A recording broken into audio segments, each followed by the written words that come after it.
네, 이번 시간에는 비영업대금의 이익, 즉 직계 좀비 속 가족 간이나 친구 등 지인 간에 돈을 빌려주고 빌린 경우 발생하는 이자 소득에 대한 종합소득세 신고 의무와 원천징수 의무에 대해서 말씀드리겠습니다. 이자 소득은 원천징수가 두 가지로 나눌 수 있습니다.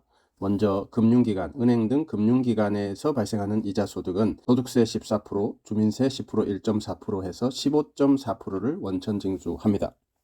반면에 직계좀비 속 가족 간이나 친구 등 지인 간에 돈을 빌리고 빌려오는 경우는 비영업대금의 이익 사채이자라고 해서 25%의 소득세와 10%인 2.5%의 주민세를 떼게 됩니다. 총 27.5%를 원천징수하게 됩니다. 특히 비영업대금의 이익은 반드시 종합소득세 신고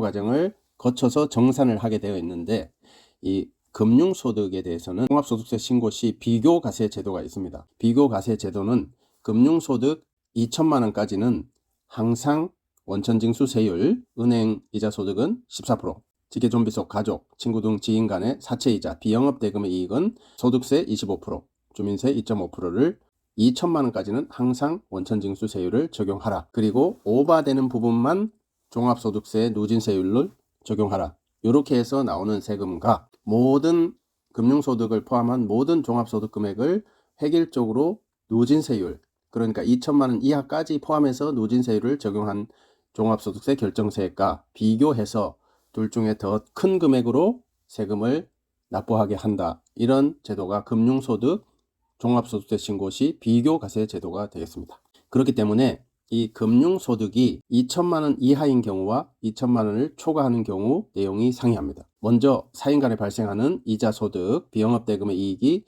2,500만 원이 안 되는 경우는 원천징수세율은 항상 25%로 고정되어 있습니다. 그런데 종합소득세 정산 과정 비교과세로 넘어갔을 때는 비교과세 원천징수 25%와 누진세율을 적용해서 큰 것으로 하기 때문에 원천징수세율이 2천만 원 이하는 25%이기 때문에 원천징수세율이 훨씬 큽니다. 그래서 결론적으로는 원천징수세율로 갈 수밖에 없는 그런 구조가 되겠습니다. 반면에 이자 등 금융소득이 2천만 원을 초과되면은 그때는 정산을 해봐야 된다. 정산을 해봐야 정확히 알 수 있는 그러한 내용이 되겠습니다. 참고로 원천징수를 하는 경우도 있고 안 하는 경우도 있습니다. 원천징수는 사인 간의 이자, 사채이자, 비영업대금의 이익의 경우에 이자와 원금 상환 약정을 하고 이자를 지불하지 않으면 원천징수할 의무가 없습니다. 원천징수는 무조건 지급을 하는 경우, 실제로 돈을 주는 경우에 세금을 징수하는 제도이기 때문에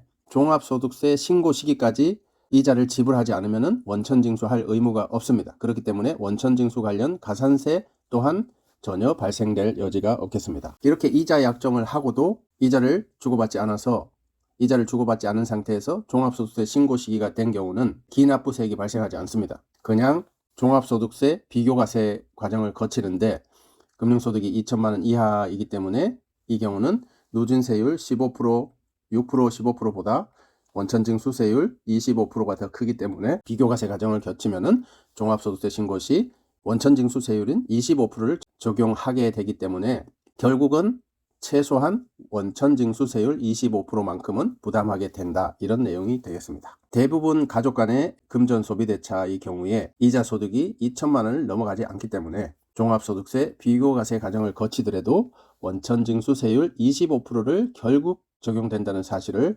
참고하시면 좋겠습니다.